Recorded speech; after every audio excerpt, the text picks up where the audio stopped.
Assalamualaikum warahmatullahi wabarakatuh. Perkenalkan, nama saya Aulia Rahmani Firdaus, NPM 1041933. Pada kesempatan kali ini, saya akan mempresentasikan sejarah peradaban Islam mengenai perkembangan Islam di Asia Tenggara, khususnya Thailand dan Filipina. Yang pertama, teori kedatangan Islam di Asia Tenggara. Islam sendiri masuk ke Asia Tenggara melalui beberapa proses. Yang pertama itu melalui perdagangan, yang kedua perkawinan, yang ketiga dakwah, dan yang keempat yaitu pembauran masyarakat Muslim Arab, Persia, India dengan masyarakat pribuminya sendiri. Teori kedatangan Islam di Asia Tenggara ini banyak peneliti yang mengatakan bahwa Islam telah datang ke Asia Tenggara sejak abad pertama Hijriah atau 7 Masehi. Salah satunya yaitu Arnold meyakini bahwa Islam masuk ke Asia Tenggara itu diawali dengan pedagang Arab yang menjadi pemimpin di sebuah pemukiman Arab Muslim di pesisir pantai Sumatera. Sebagian orang Arab ini melakukan perkawinan dengan warga lokal, sehingga membentuk suatu kelompok yang di dalamnya itu terdiri dari orang-orang Arab pendatang dan penduduk lokal. Selain itu, pedagang ini melakukan perkawinan dengan keluarga bangsawan. Dari pernikahan ini, mereka atau keturunannya memungkinkan memiliki kekuasaan politik yang menyebabkan penyebaran Islam itu semakin luas.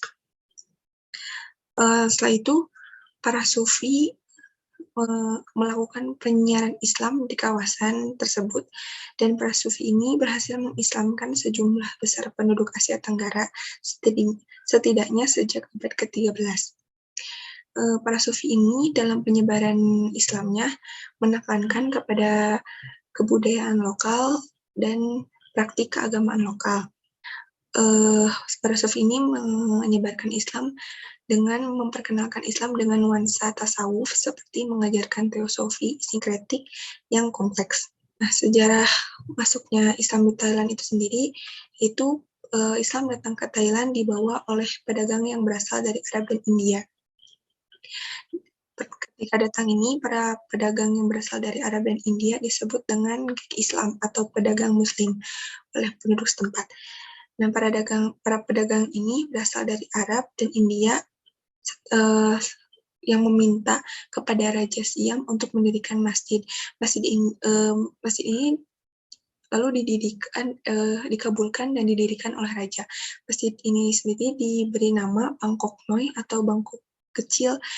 Nah, selain itu, penyebaran Islam di Thailand ini disebarkan melalui hubungan dagang dan perkawinan. Penduduk Muslim Thailand sebagian besar berdomisili di bagian selatan Thailand seperti di Provinsi Panga, Sokla, Narathiwat, dan sekitarnya yang dalam sejarahnya adalah bagian dari Daulat Islam Patani. Orang Portugis yang bernama Emmanuel Gadinho de Heredia menyebutkan bahwa Islam sendiri lebih dahulu datang ke daerah Patani dan Pahang, kemudian masuk ke Malaka.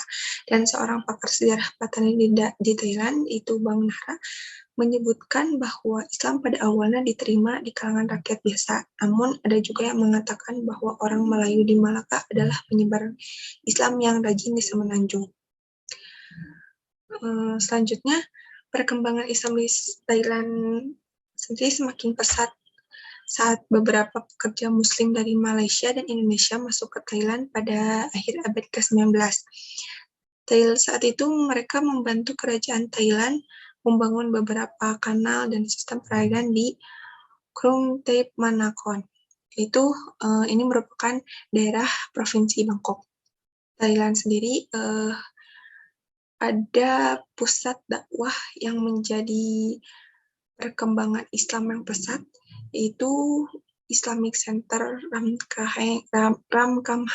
Dalam proses Islami di Patan ini tidak lepas dari peranan pendidikan, yang pada tahap awal pendidikan agama Islam di kawasan Thailand Selatan dimulai dengan dilaksanakannya pendidikan Al-Quran serta pengajian Al-Quran.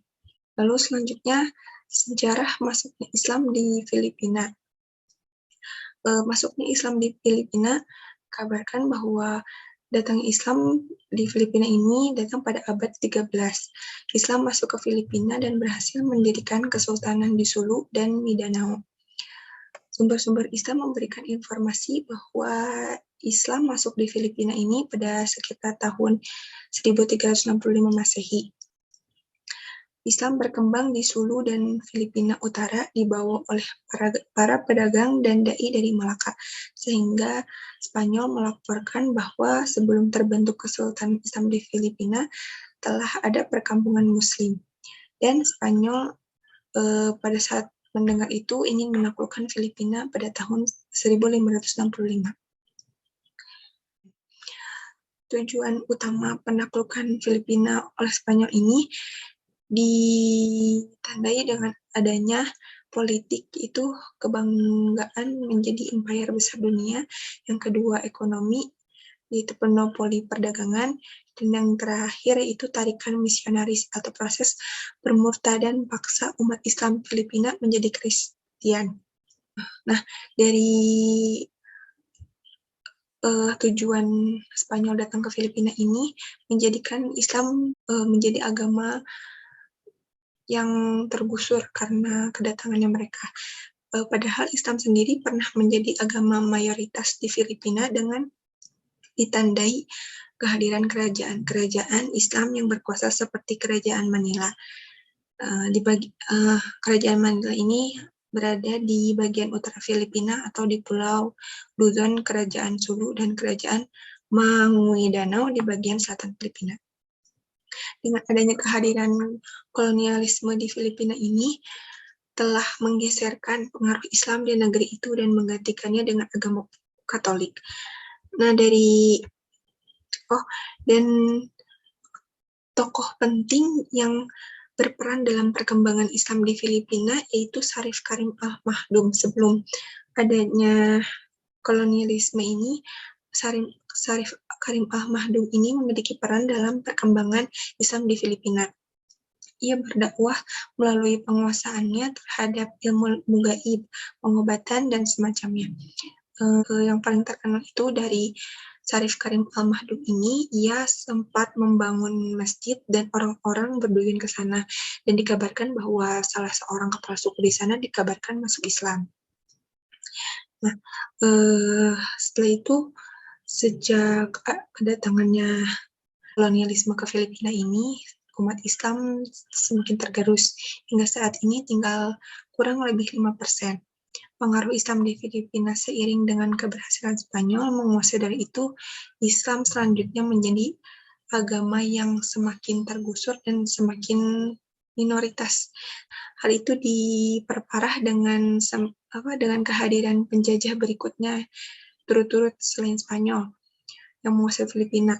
Itu selain Spanyol itu adalah ada Amerika dan Jepang. Demikian presentasi yang saya dapat sampaikan. Mohon maaf apabila ada kesalahan. Wassalamualaikum warahmatullahi wabarakatuh.